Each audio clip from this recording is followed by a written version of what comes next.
And a very good evening to you and welcome to Politics 101. You're joining us from Guyana. Welcome to Politics 101. You're joining us from the wider Caribbean. Welcome. Good evening to you. Good evening to all you Guyanese who are joining us from home, whether you're in the quarantine coast, the tongue of New Amsterdam. Hello, if you're joining us from New Amsterdam, East Bobis, West Bobis, West Bank Bobis, Ithaca. Welcome to those of you who blame on Ithaca area there on the West Bank of the Bobis River, West Coast Bobis. Good evening to you. Good evening to you. And if you're joining us from the East Coast, good evening, Mahaica, Clombrook, Anns Grove area. Welcome to Politics 101, Belfield.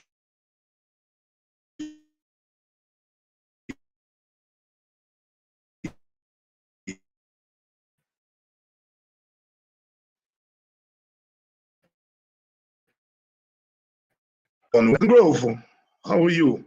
How are you doing? Golden Grove, Nabaklis, Haslington. Those of you join us from Enmore North, and more South. And more North is, I think, predominantly African Guyanese, and more South Indo-Guyanese. Hello, welcome if you're joining us from the Buxton area. Buxton Friendship. Of course, Vigilance, Strathspey, Annandale. Welcome. We have the new scheme there in the south of Annandale. Welcome if you're joining us from the scheme there. Good evening to BV Triumph, LBI. Welcome if you're joining us from the Success area. Pleasance, good for Wacton. Better Hope. Welcome if you're joining us from Georgetown, Guyana, the capital city.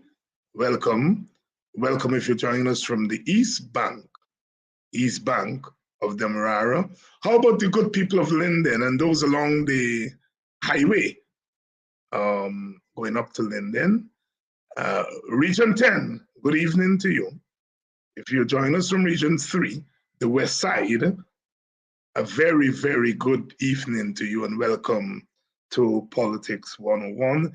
Tonight we are going to be talking about how the PPP plans to steal the upcoming election. We are going to be discussing that because as far as we are concerned, the mechanisms that are being put in place, are all geared towards stealing that election. Good evening to you, Brother Oswin King. The Bookers, good evening to Francis Rockcliffe and John. Welcome to Politics 101. Please share the link. Brother Wayne Brown, good evening to you. And welcome to Politics 101. Cecile Ogle has joined us. Please share the link, each of you, those of you, Patricia Grace Andy, good evening. Those of you who are on, please do share the link.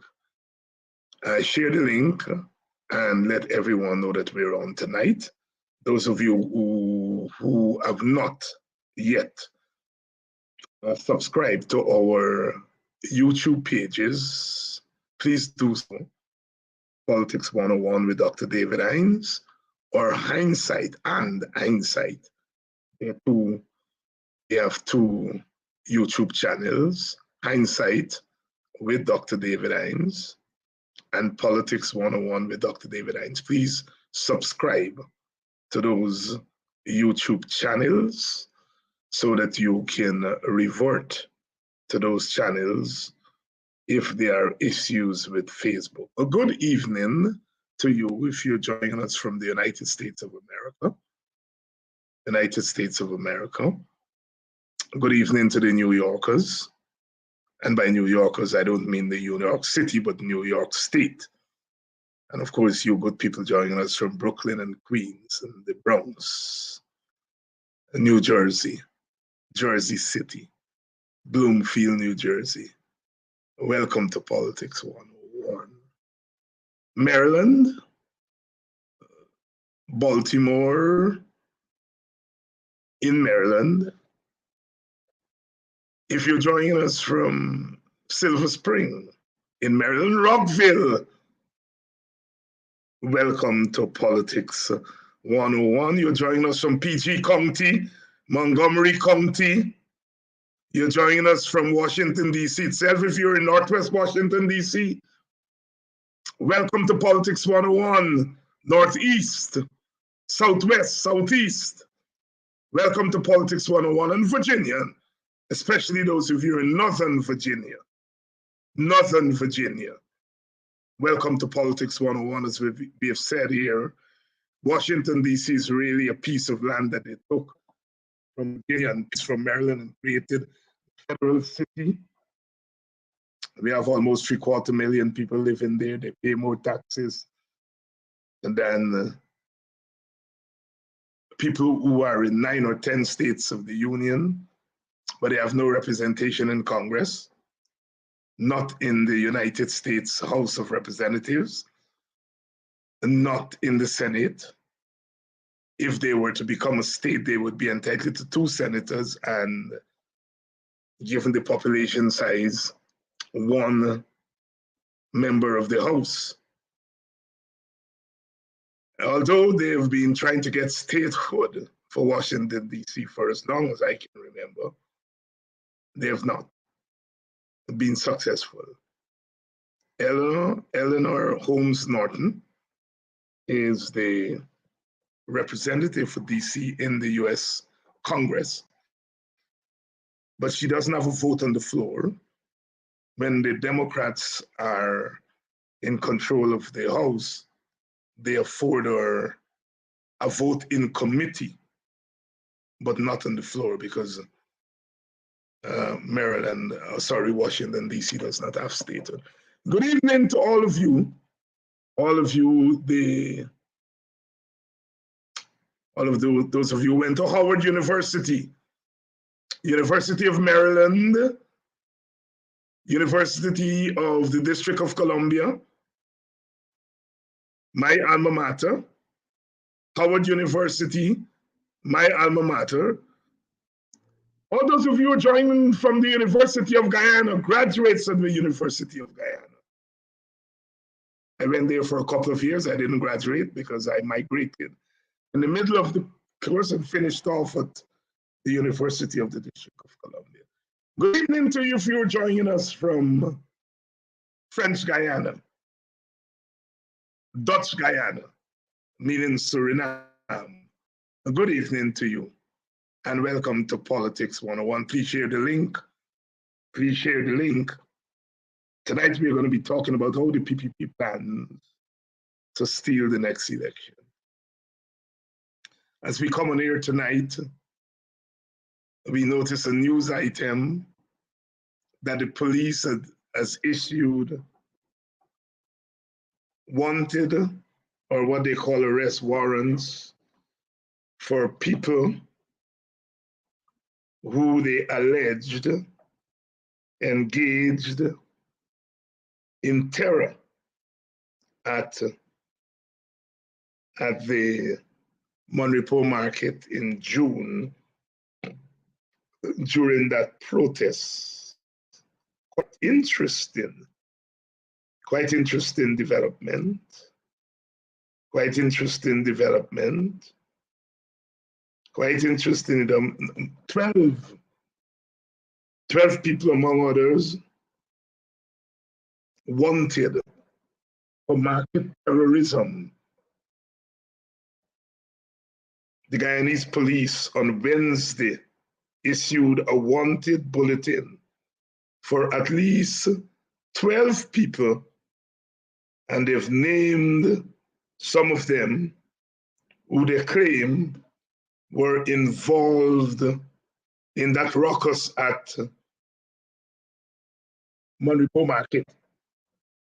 They say terror and mayhem were unleashed on persons on the east coast of Demerara last year, during which several vehicles were burned and a number of stalls were ransacked and looted at the Monrepo Market, East Coast Demerara.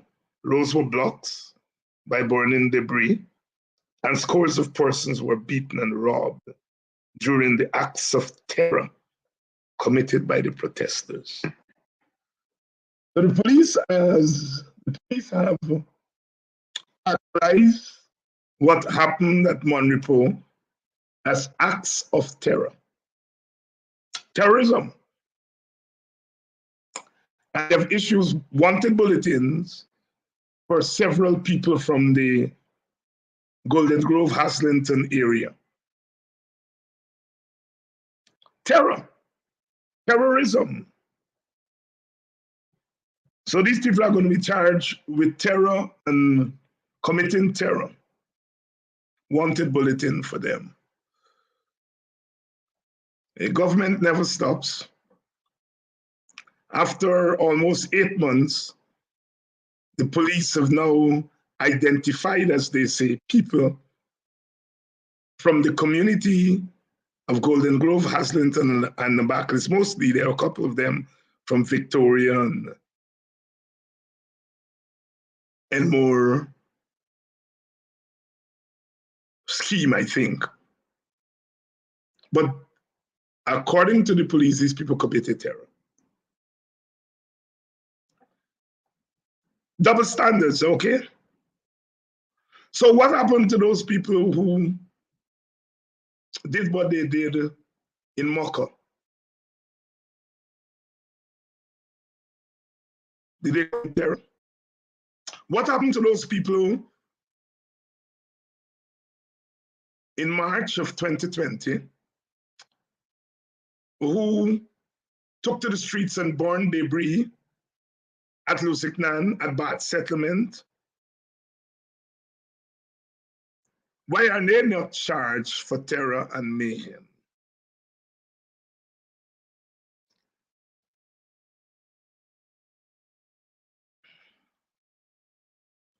It's a clear case of criminalizing a people. We have argued on this program and other programs that what happened at Monrepo that day, from all indications, happened as a result of people planted in the crowd. And that the police stopped the marchers at that particular spot. And that everything looked as though it was properly orchestrated, including the swift venture into the community by the Minister of Home Affairs, and no other than the President of Guyana. 8 months later, these people from that area are being charged. Well, there's a wanted bulletin for them.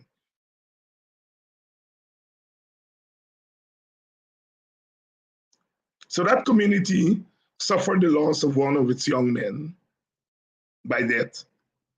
Its people have protested, and now those people, some of them are being dragged before the courts. We come on here tonight with bad news again. Welcome to Politics 101. Good evening. Please share the link. Let everyone know that we are here in Politics 101. And we're talking tonight about how the PPP plan to steal the elections. And to begin that discussion, we have to start with how the PPP was able to rig the last elections and to get itself installed in power. There are three factors that we have to bear into consideration. The first factor is the bloated voters list. From all estimation, that list has about 200 people, 200,000 people who should not be on the list. Now, 200,000 people represents about 40 seats. And those people are on the list. The court has said that they cannot be taken off the list because they're citizens of the Guyana, and to take their names off the list would be a case of disenfranchising them. But Parliament can pass a law directing that the voters list should be compiled strictly from house to house registration.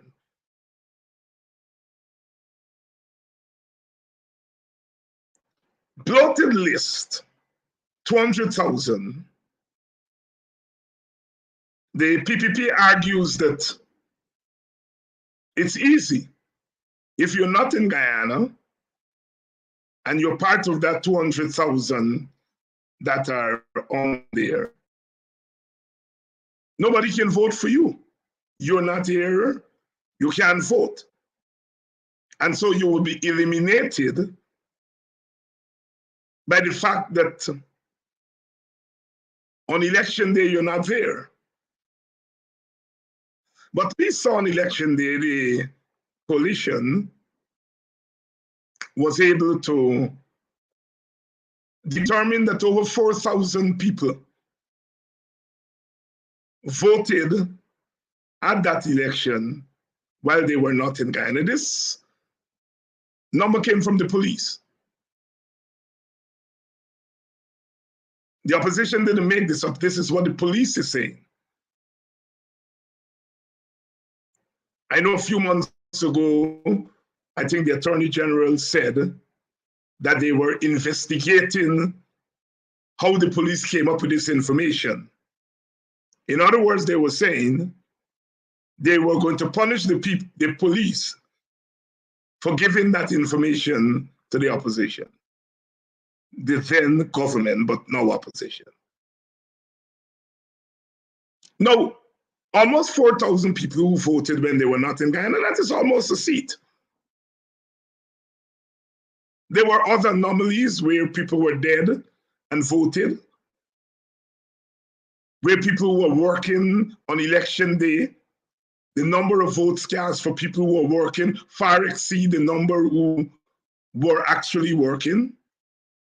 And then, of course, we had those 40-odd boxes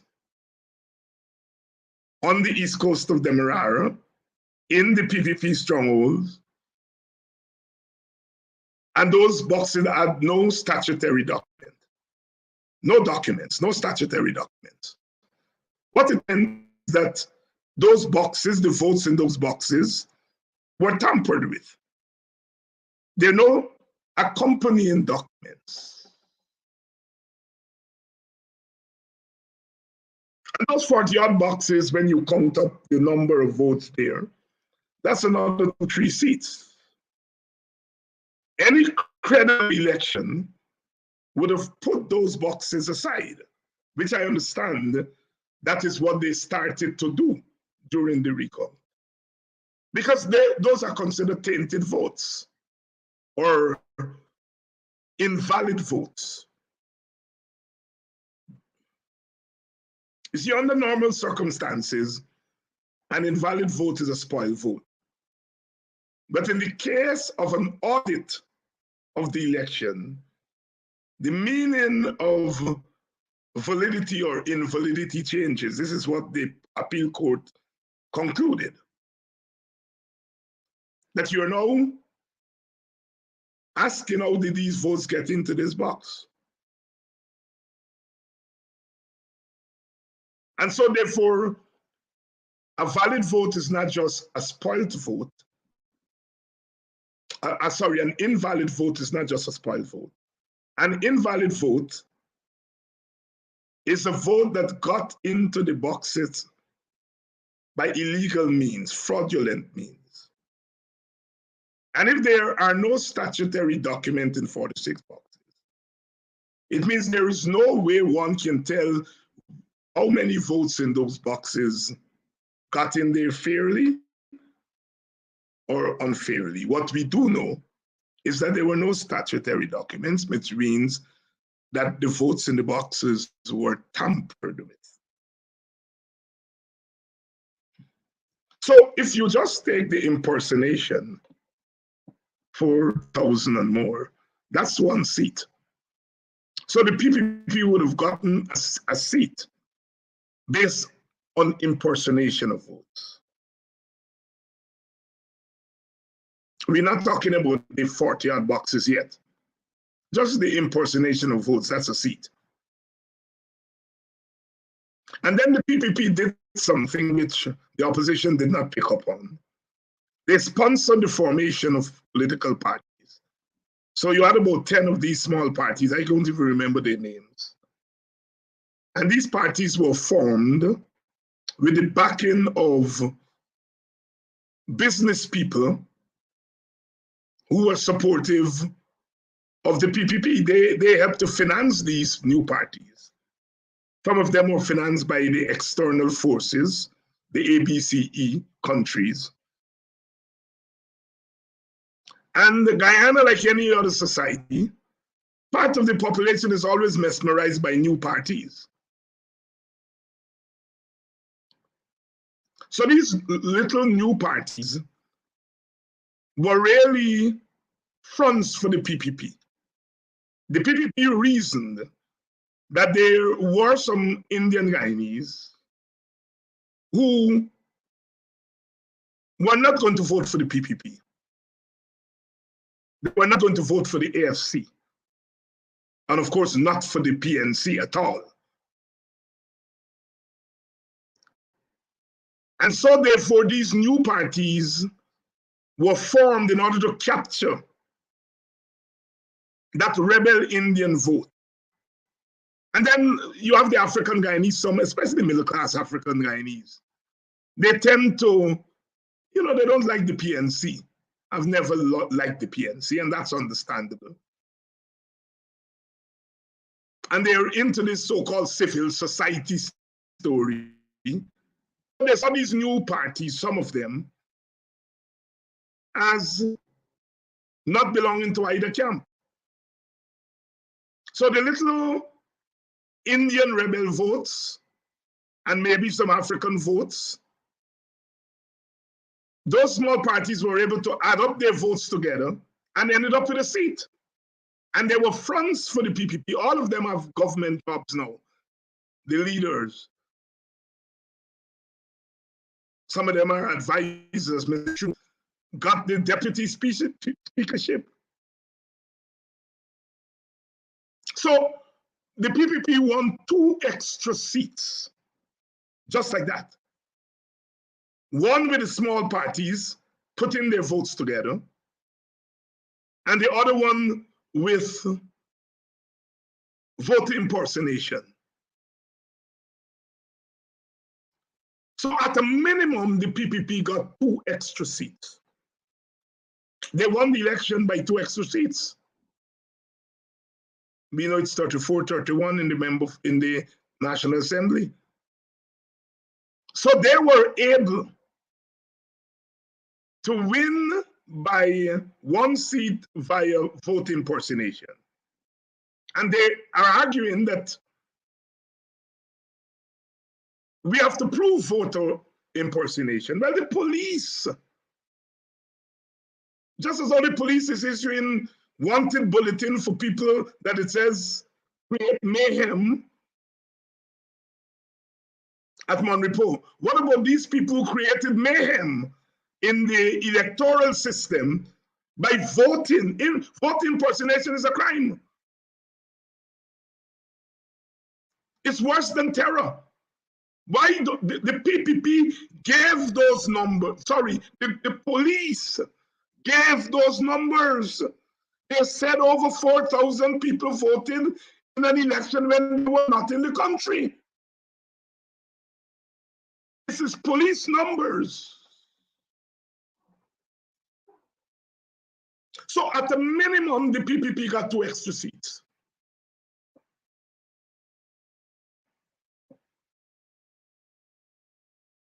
One by fraudulent means and one by trickery. That's all they needed to win the election. In fact, they needed 1, but they got an extra 1.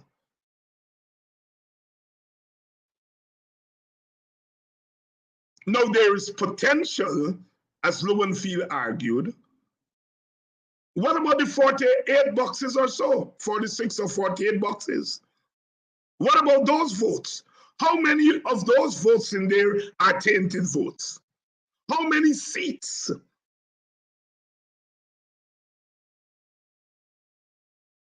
The PPP was able to get from those votes.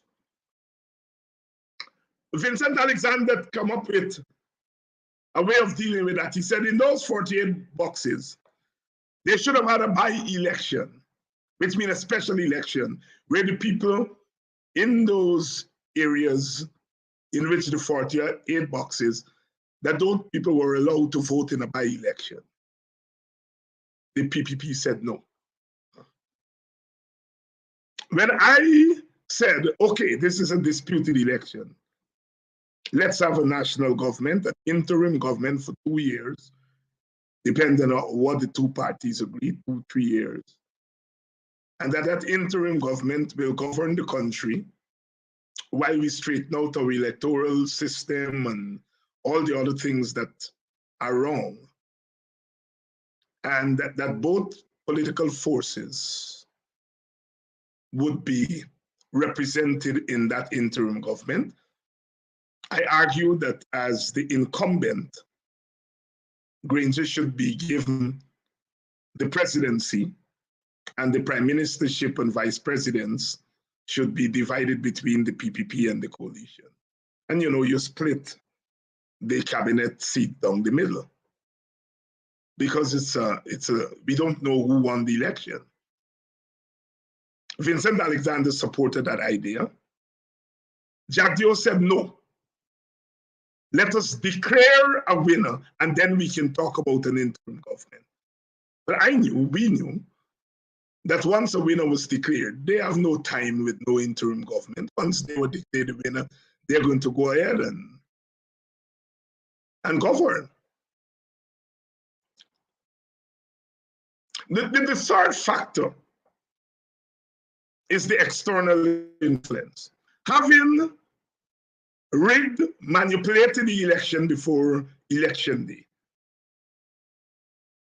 the PPP had to create a scenario. And the scenario they created was that it was the other side that was rigging, and that this rigging was taking place after the election. Hence the Mingo scenario. Now, once they created that Mingo scenario, they were able to say to foreign observers, look, these people are attempting to rig the elections.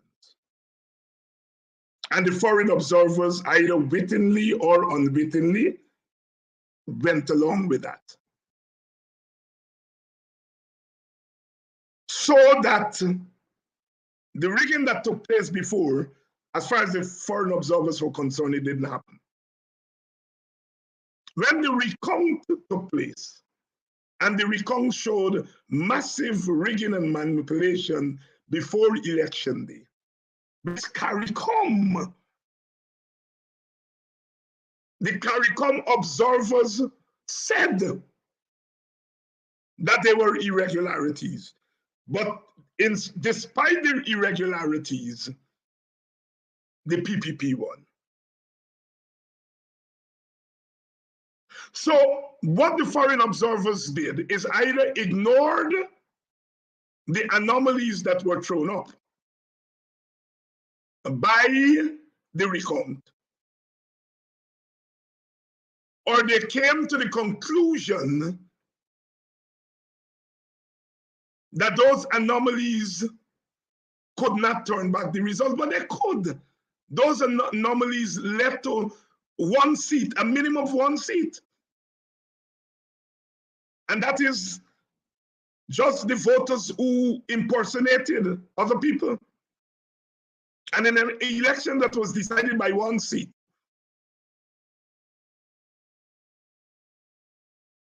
The foreign observers were wrong. And then the court ignored the recount.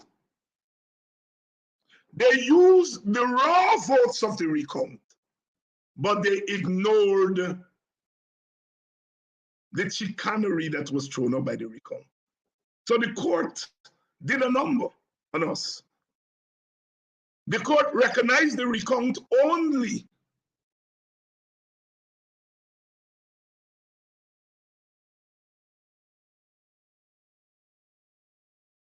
for tabulation of the boxes. But when it came to the forensic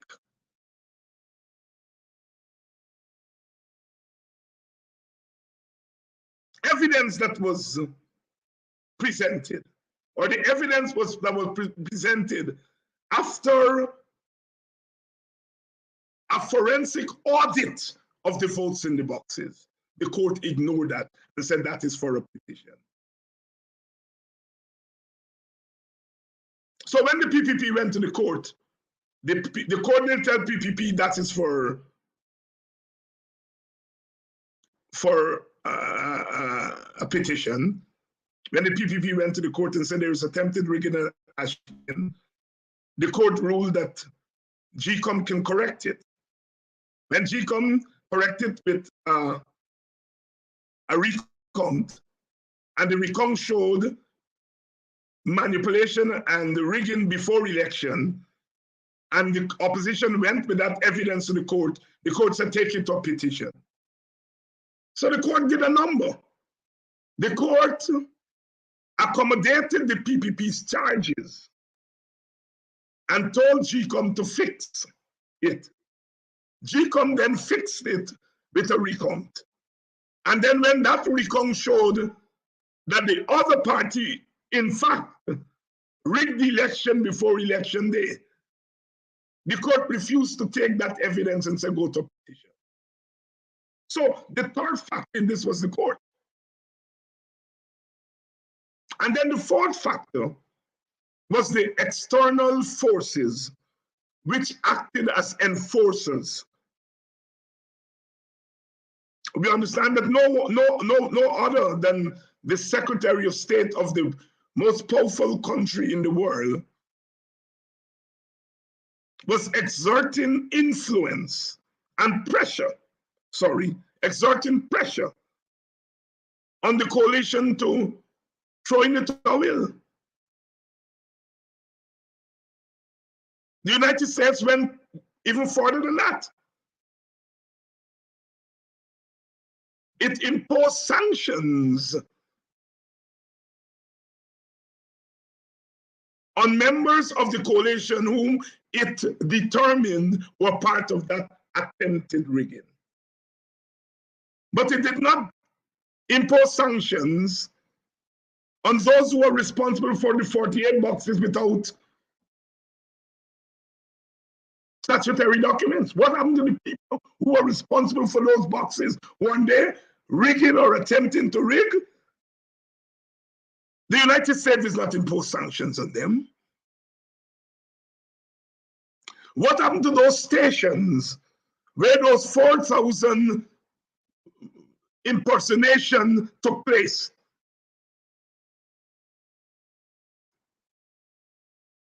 Did they put sanctions on them? No. So the United States used selective sanctions, or put another way, the United States imposed sanctions selectively and in a biased way.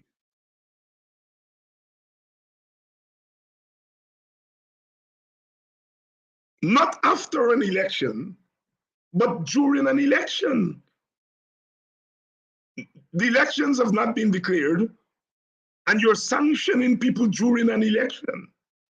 That is more than just standing up for human rights. That is interference, direct interference in the electoral process.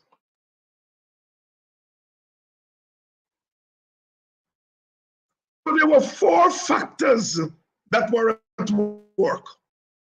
The bloated voters list with 200,000 and more, that is 40 seats up there to thief via impersonation.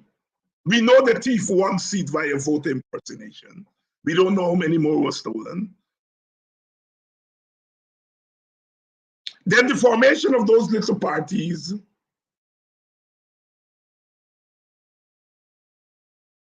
to get a seat. That's the second factor. They weren't legitimate parties, they were fronts for the PPP. And then the third factor, the courts. Selective in the way it handled the cases that went before it, especially the court of first resort, that is the High Court, and the court of last resort, the CCJ. The appeal courts took a different position from those 2 other courts.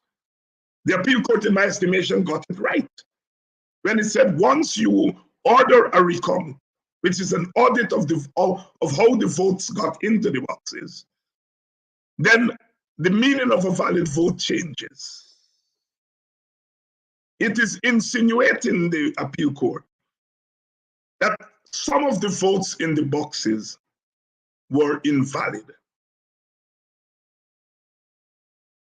The court of last resort, the CCJ overturned the appeal court.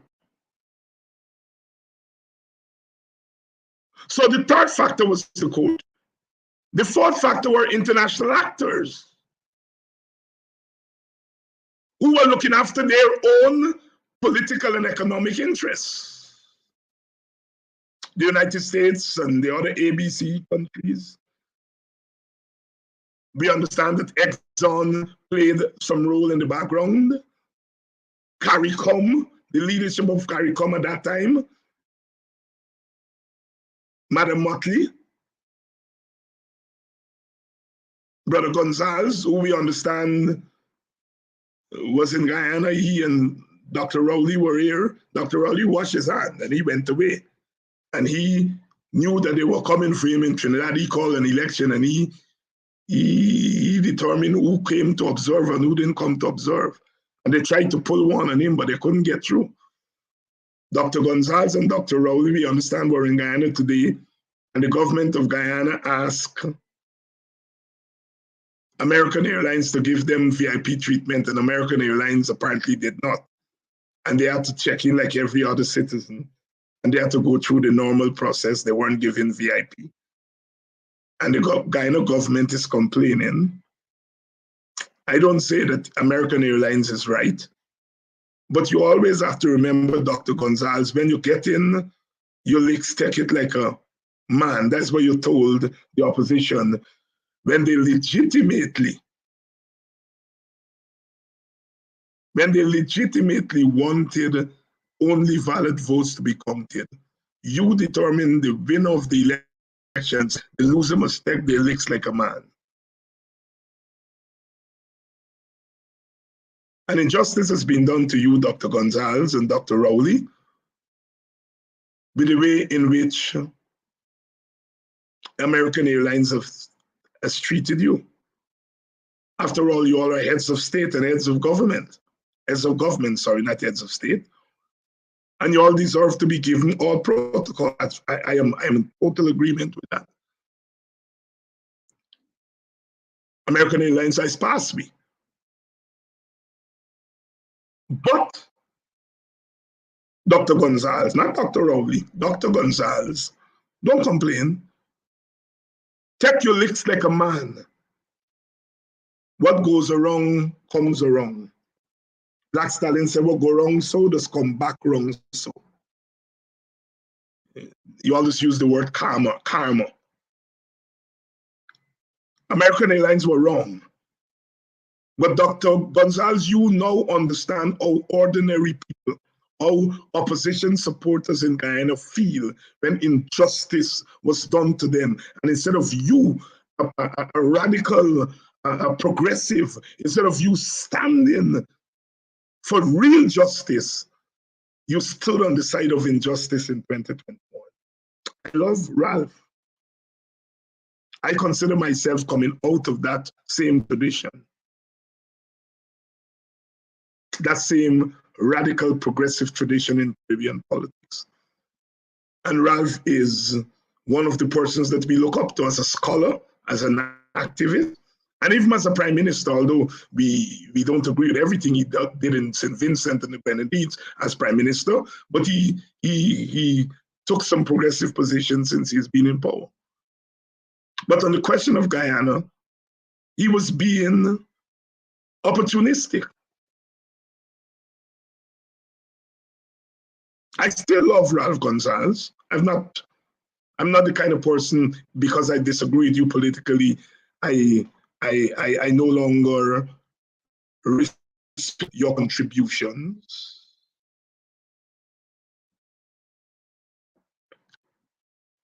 So I gave that review of the 2020 election in order to come to the election coming. Let's start with GCOM. The first plan of the PPP is to control GCOM. At the last election, they were able to sway the chairman to come around to their position. I understand that she did not start there. She started as a neutral chair. And then pressure was brought to bear on her by external forces, we understand. Now, she is a partisan chair. I don't know whether she belongs to the PPP or who she vote for. That's not my business. The way she has voted since 2020, she has voted more than 95% with the PPP commissioners. That is enough evidence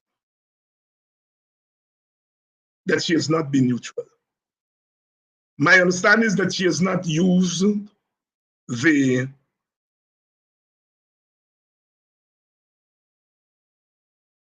casting vote. She has not withheld the casting vote and tried to bring consensus between the two other sides, what I call the Steve Surridge Valley model. Steve told me that he maybe only once he used his casting vote, all the years he was there. So we have a chair who's prepared to use her casting vote and voting mostly, overwhelmingly with one side. So at the level of the commission, the commissioners, the PPP has an advantage. They have a 4-3 advantage. The CEO is a PPP person.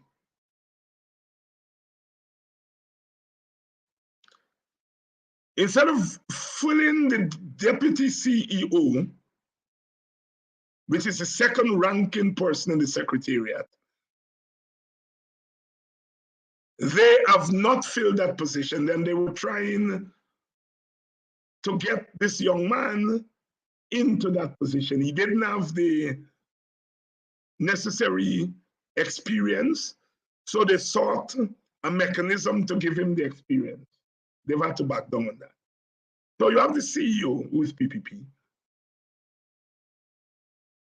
From all indications, he's PPP.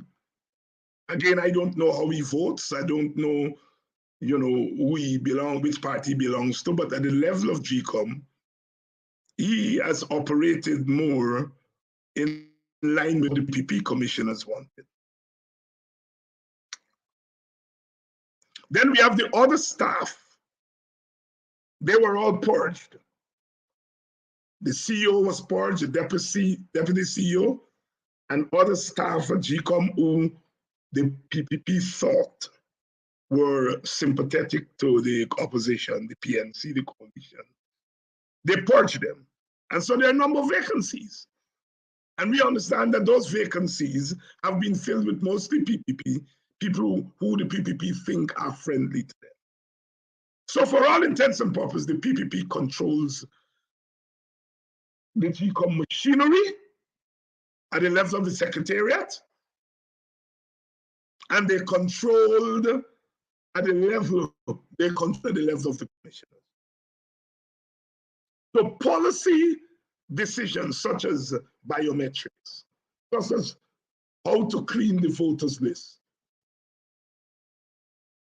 The PPP uses its 4-3 majority at the level of the commission to resist screening the voters list, to resist biometrics. And these are critical to a free and fair election. So at the level of GCOM, the PPP has control of that institution. And they're using that institution to resist the critical areas such as the voters list, new voters list, house dogs registration, such as biometrics, which can turn back the massive impersonation of votes. So the PPP wants to keep the mechanisms that it used in 2020. But now, by controlling GCOM, that fraud that happened before election, control of GCOM means now you are validating that fraud. Sisters and brothers, it's 1 seat or probably 2 it takes to win an election. And if the PPP knew how to get 1 seat by impersonation of votes, with the padded voters list, they will figure out how to get 2 or 3. And they will have the cover of GCOM. Now remember, when Alexander and the other commissioners called for GCOM to do a review of the 2020 elections, the chairperson and the 3 PPP people say no, they're not a court. When you run an election, the court already tell you that there are things you can fix. The court tell you that when the PPP said they saw fraud, the court tell you can correct it. You went ahead and you ordered a recount. You have power. And you're saying that you don't have power to review your conduct of an election that you administered? No.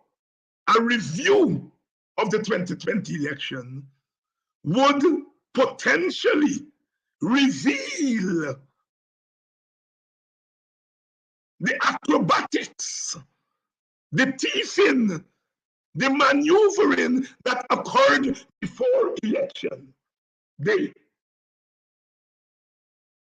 So the PPP doesn't want a review by GCOM. The PPP doesn't want a petition to go through.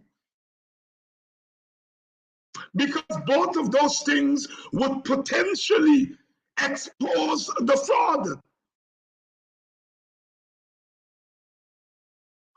So you are going to go into another election with the same mechanisms in place that were used for fraudulent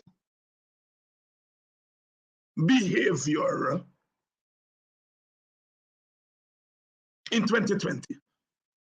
And now you are firmly in control of the machinery at GCOM. You are blocking cleaning the voters list. You are blocking corrective mechanisms such as biometrics.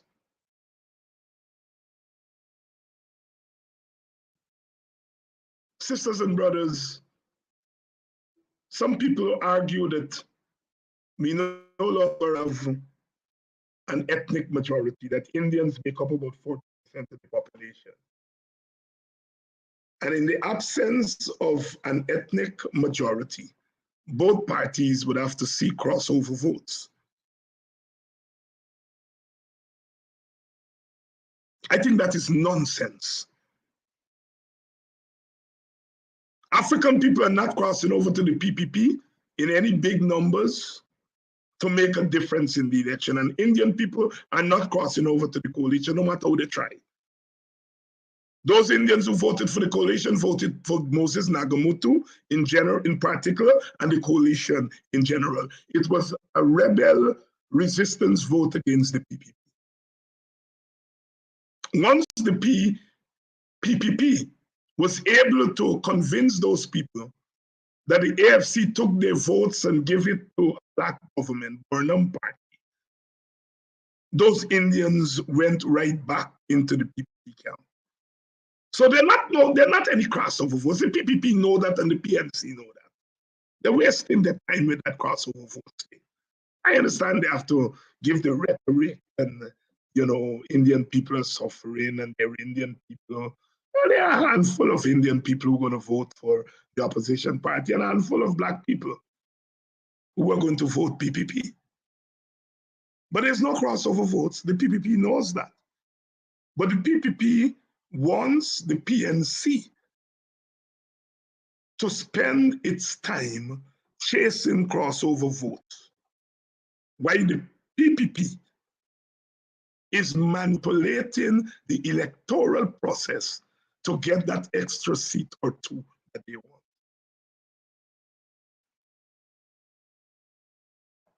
That is the plan.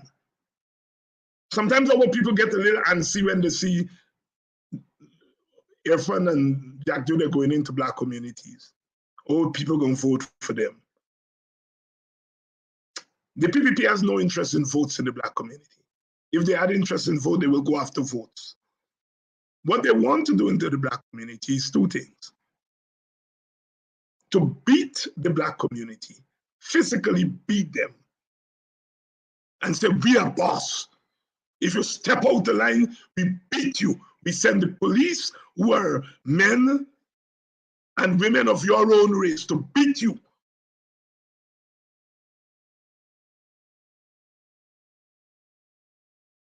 Secondly, having beaten you, they will give you a little small piece. And so this is development. You hear black people say, man, the people bringing development to we. Two little skatey bridge, they repair, and that is development. But when people beat you, you accept anything. And then, of course, they tell you that black people, the government didn't do anything for black. So they want to demoralize the black community. And when you are demoralized, you turn against your leaders.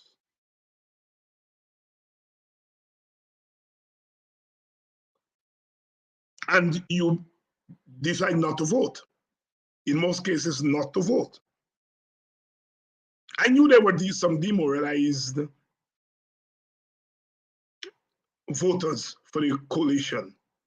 I think they represented, in my estimation, about 15 to 20% of the base, and the turnout in our villages were about 75, 77%, which means 2 out of every 10 approximately of our people stayed away from the poll. And I sense that because I went through, I think, 22 to 24 villages, starting at Anse Grove on the East Coast and all the way to Stroudville on the West Coast. As part of a WPA team, we went to those villages and we held community meetings. And those meetings were they range from 50 to 100 people, depending on which communities. In that place behind Paradise there, in Beirut, because there wasn't a school there, we didn't have a school building, so we held the meeting on the road. And we had about 300 people. We wanted to go to small. And so we figured that if, 50 to 100 people are coming out to WPA meeting, and they're coming out to tell us, man, we got problems with the government. We don't think the government looking after enough. We figured that if you had about 100 coming out in the public to say that, you probably have about 5 to 10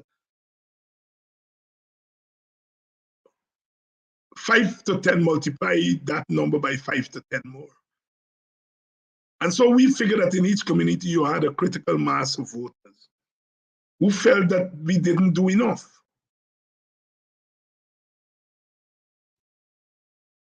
And we volunteered in the WPA to take up the task of trying to convince those voters, but things didn't work out as we had planned, and I don't want to deal with that tonight.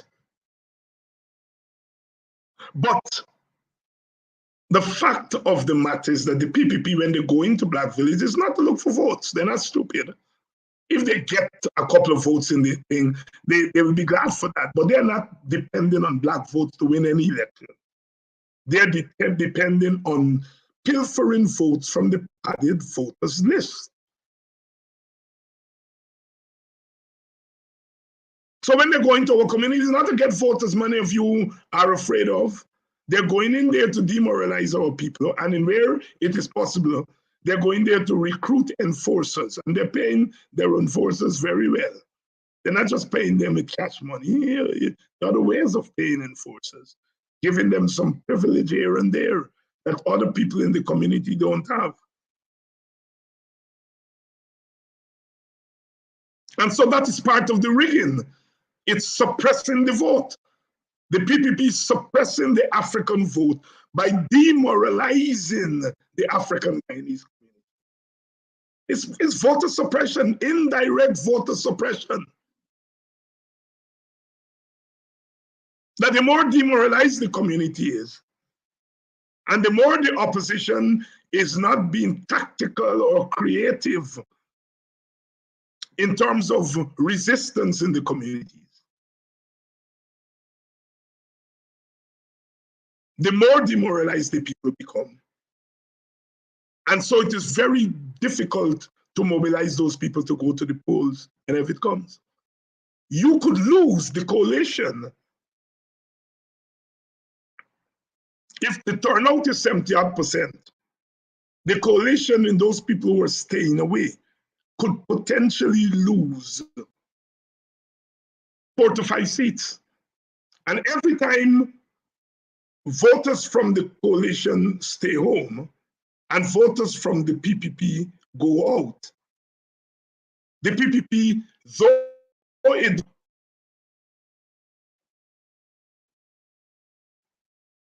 a majority in the population, it will get a majority in the electorate. Because electorate and population are two different things. You can have 40% of Indian people in the population. But if the voter turnout in the Indian communities is high,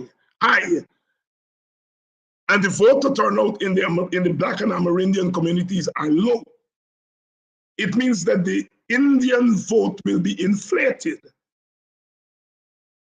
So the PPP, via better turnout, regain the majority of the electorate, even though they're not the majority of the population. That is why I don't buy that nonsense about we don't have a minority and therefore, no, if you don't have a minority, you try to get that. If you don't have a majority in the population, you try to get a majority in the electorate. Because it is that majority, 50+1 vote, that matters. The majority in the electorate, not the majority in the population.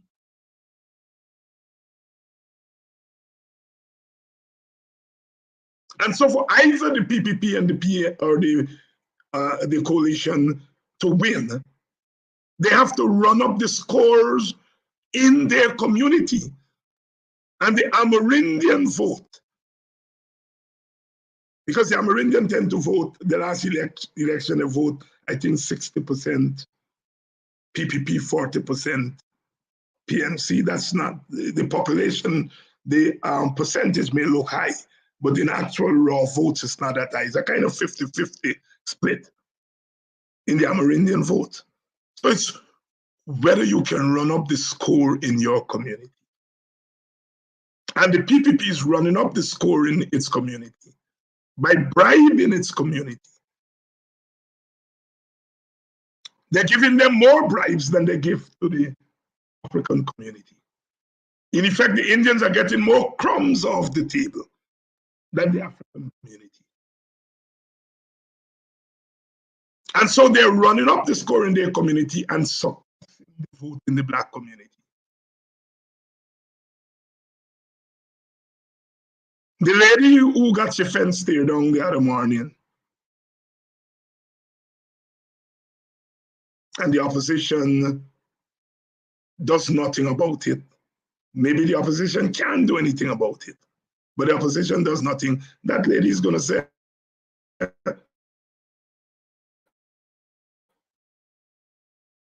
yes. And I think the opposition has to be creative.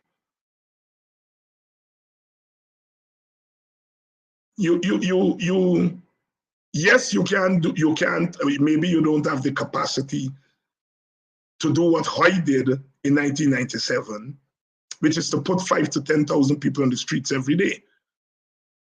But Hoyt, in the Hoyt period, Hoyt capitalized on the energies that were generated during the election, 1997, when Janet threw the thing over his shoulder. People came out onto the road, and Hoyt was able to capitalize on that. In 2020, when the coalition supporters were ready to go on the road, the coalition didn't keep them on the road, and so therefore didn't do what Hoy did, which is to capitalize on the critical mass of people who were ready to go on the road. And even after, when they killed those two boys, the Henry boys, on West Coast Bobbies, and the people of West Coast Bobbies came out, the opposition did not take advantage of that energy and turn it into a national resistance movement. In fact, they called the people off the road. So once you call people off the road and that energy dies down, it's very difficult to ignite that energy. Political energy don't come from leaders telling you, you must have political energy. That's why I don't tell people that. Political energy comes from the ability of the leaders to push the situation as far as it can go within the legitimate and legal framework, and being shrewd enough to know when an opening presents itself. And I think Moko was such an opening. As you watch people's home being demolished, I think people were ready to do something. But we in opposition did not mobilize anything. So the people do something. Look, what happened in Buxton was not as a result of the opposition. It's two friends fall out. What happened in Hopetown was a spontaneous community reaction. And sometimes those things tend to spill over into the larger community, and then you have a legitimate protest. The PPP put down the Buxton thing quick. If they'd allowed that thing to go on for 2 or 3 days, 4 days, it could have spilled over into the wider community. But they closed it down very quickly. And our understanding is that they went into the village in the dark of night to work out a peace pact with those friends in Buxton that they offended. They offended their friends in Buxton, and that's what happened. And we understand that they went in there in the dark of night, very high functionary of the government, and signed the peace pact.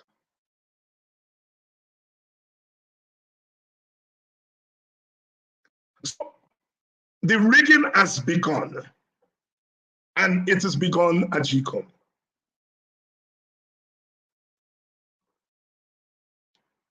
We have to be honest with ourselves. We lost the opportunity during the 5 months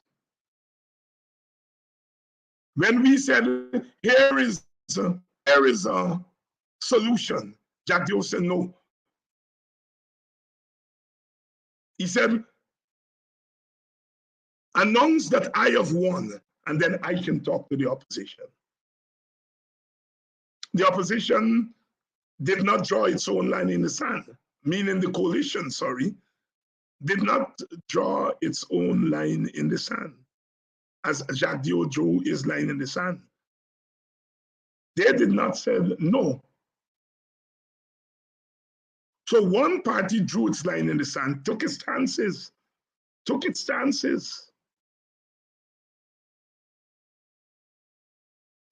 They knew that there was likely to be a change in the American administration, and that Biden and the Democrats may take a different view, and they did.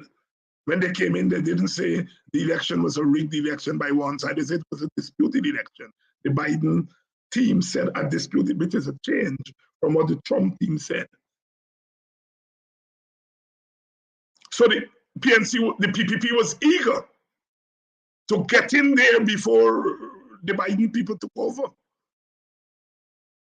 Whether the opposition should have taken its chances and wait for the 2 months until Biden and the Democrats come in, it's up for debate. But I can tell you, if I were in their position, I would have taken my chances. So we want to be honest with you. A lot of the views I express tonight are views of our party, the Working People's Alliance, the WPA. Some are my own views, but most of them are our assessment of the situation. And we want to be brutally honest with you all. That we have a struggle on hand. We have to face a cruel government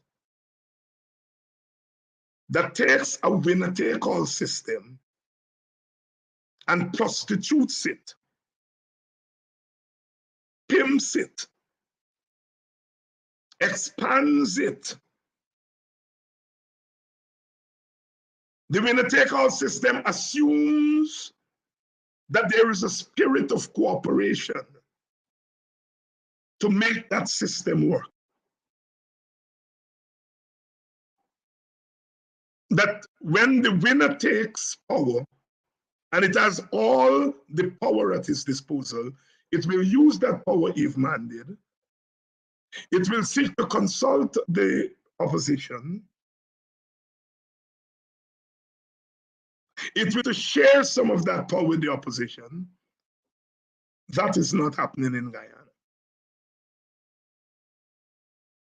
The Mighty Sparrow in 1980s sang a calypso called Capitalism Gone Mad. Well, in Guyana, the majoritarian winner-take-all system gone mad, gone crazy under the people. So there's not much love. Much love is going to come from this PPP government. Don't expect it. Even for somebody like me, the hate that comes, I'm surprised at it. I knew there weren't going to be any love, but I didn't expect the hate to be so extreme. So nothing can come in from that side. The police, including black policemen and women, are going to beat the hell out of us. The PPP has brought out a side of the black community that we always knew was there. It's been there since the plantation. But the PPP has brought it out in terrible ways. I will never forgive them for that. If I forgive them for many things, not that, taking advantage of a group's weaknesses. And so the PPP has been able to target and tap in to a side of the Black community that we always knew was there, but we felt it wasn't that. We always knew there were Black people who are always prepared to beat and kill Black people. And the PPP has brought that out in our community. And those people are beating Black people, killing Black people, and they're not even afraid to go back into the Black community.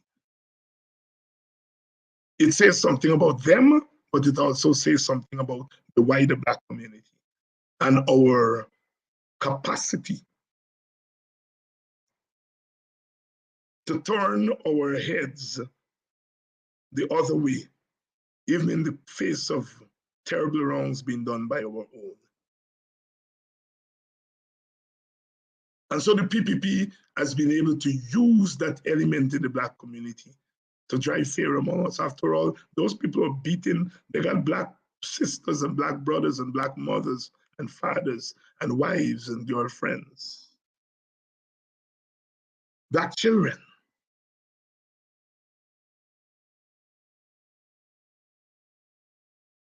So the rigging has begun. I know many people are asking, well, Dr. Hines, how do we stop it? Well, there are times when the struggle reached the point that our struggles happen. That the window for normal, institutional, peaceful resolution is very narrow. That is all I can say here tonight. The window is very narrow for a peaceful, amicable resolution of the developments of the last 2.5 to 3 years. And I don't want to make excuse for Aubrey Norton and the opposition. They can make excuse for themselves. But I can tell you right now that it's difficult for the opposition. It's not impossible, because whenever one door is closed, you have to open new doors. And I think the opposition is challenged now to find new doors, new avenues of struggle, to turn back this clear and present danger. We have to be very careful about that election expectation. In Dominica, the opposition faced what we faced, and they opted out of the election. They decided we couldn't change it. We couldn't do much. And so they opted out of the election. Now may be too early to talk about whether you want to opt out of the election or not. But you have to be honest, as I am being here with our supporters. I don't mean to depress you, because I'm telling you, where there's a will, there is a way, and you got to keep doing the work, and you got to keep preparing and mobilizing for when that time comes. And sometimes that time comes like a thief in the night.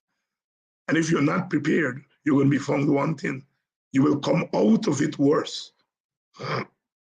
So, sisters and brothers, there we have it. I dealt with this issue tonight because I want to make clear the basis upon which I, as an individual political activist, and my political associates, including the party that I belong to, how we are going to move. This is the background from which we go. We're not moving from the standpoint that we have a government or a party in power that is prepared to act honorably and to act patriotically. We are starting from the position that they're ruthless, but they're also very calculated, and GCOM is a zero-sum place. GCOM is ground zero for the rigging of the election, which is already in train. Already, the rigging has started, because you are rigging the officials at GCOM. You're rigging, you're not filling the deputy CEO position. You keep trying to manipulate a PPP person. That's rigging. You manipulated a CEO in there that is favorable to you. That's rigging. You criminalize people by charging them, and you're not bringing the cases before the court.